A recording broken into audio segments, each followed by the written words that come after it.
What is going on, YouTube? It's your boy Pyro. Welcome back. Today I'm just bringing you a short video. It's just a little bit of an update after finally testing the deck, the Gate Guardian deck, in my locals.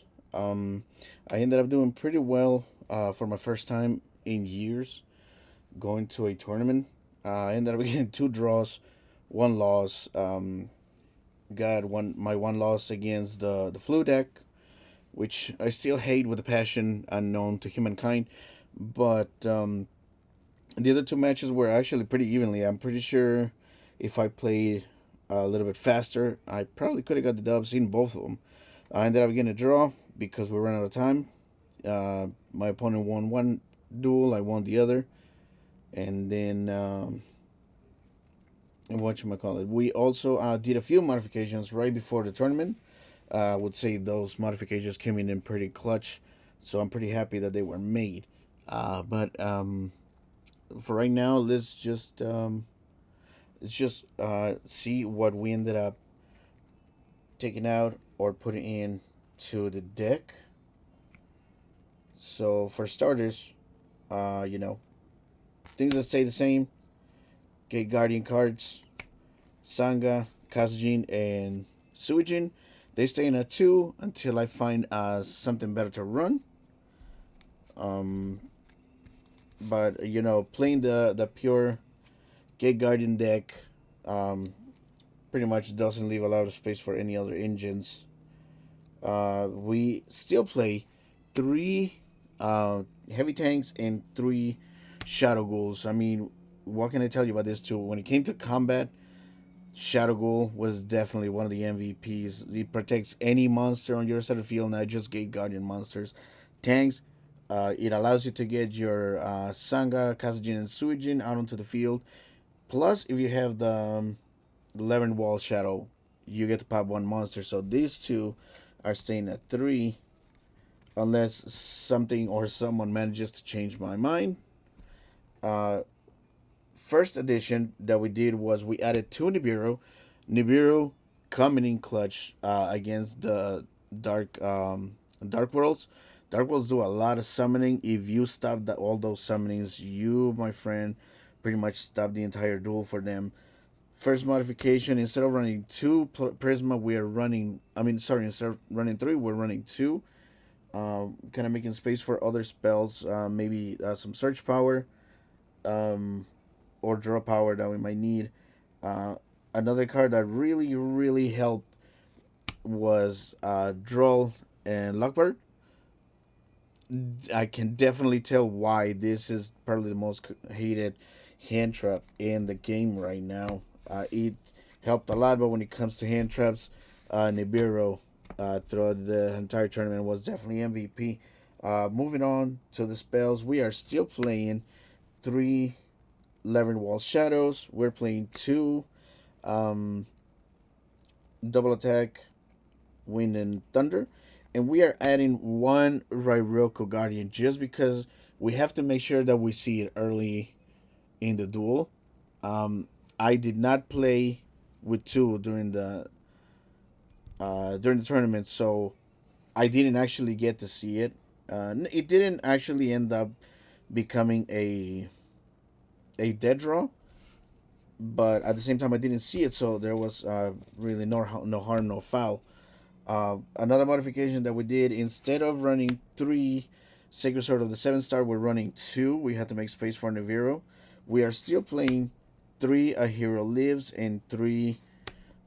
Sorry about that. Three Fusion Deployment. This is two are pretty good for bringing out your pieces. You can actually, if you end up drawing one of these and one of these, plus this one or any Gate Guardian piece, you have for sure at least one of the fusions. And not only that, if you end up dropping any of the spells or you end up drawing tank, you can definitely make more than one on your first board. One offs, we are still playing one um, Called by the Grave, and then the one Terraforming.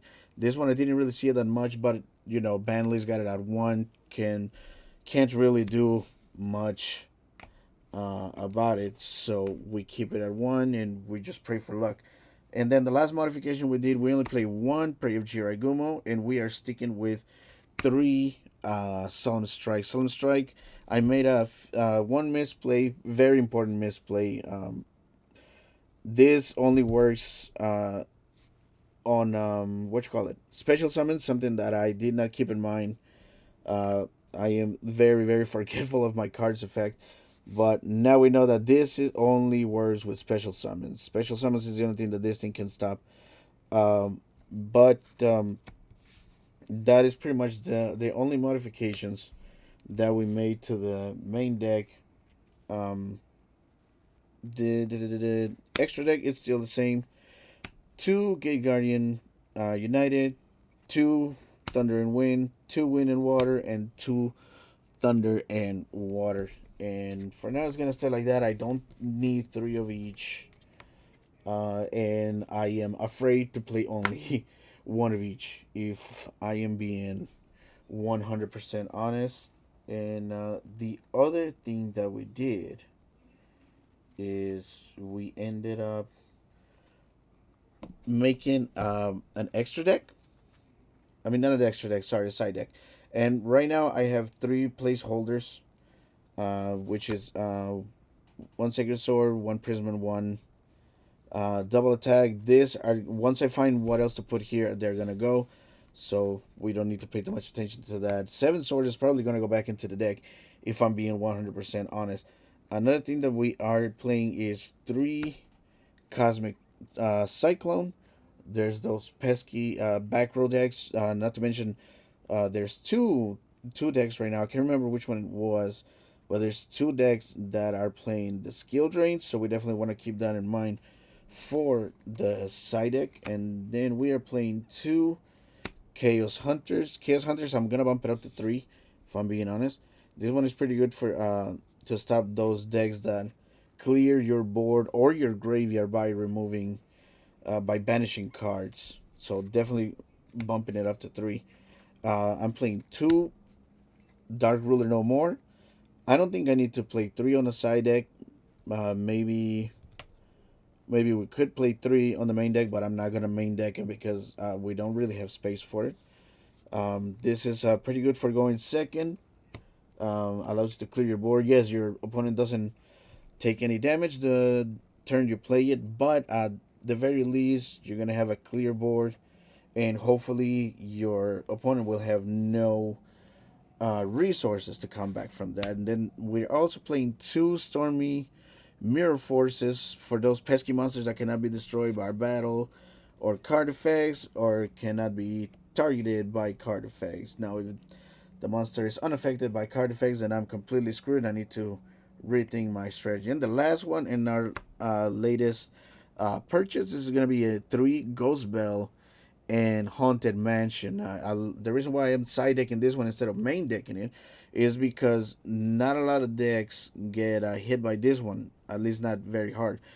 So this one is pretty much like a Ash Blossom, except instead of stopping your opponent from grabbing things from the deck, you stop him from grabbing things from the graveyard or moving them out of the graveyard, kind of like a hand trap Necro Valley.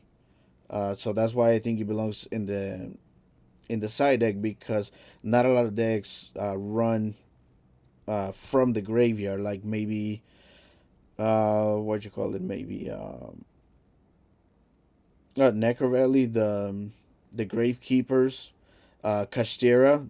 Um, I believe they work like that. Oh, those Ishizu cards that everybody's putting in every single deck. Um, I could be wrong about those, but yeah, this pretty much stops your. The Infernobles. How could I miss the Infernobles? Infernobles are all about equipping and re-equipping monsters and spell cards from the graveyard. So this one is really good against decks like the Infernobles. But and that's the reason why we main deck it because there's not a lot of. We don't main deck it. There's not a lot of cards or a lot of decks that would be playing something that this could actually hit potentially hard. But yeah, that is pretty much it. I am gonna be kind of busy during the next couple of weeks, so there's gonna be no locals for me. However, in the next locals, I'm thinking we're gonna give either this one a try, or I already put together my volcanics deck, so we might try the volcanics. The way it is right now, I still need to tweak it a little bit, but I am gonna bring it to locals before I do the deck profile. So look forward to those. And for now, yeah, that is all. Just keep the flame burning and always be yourself, nobody else. Have a good one.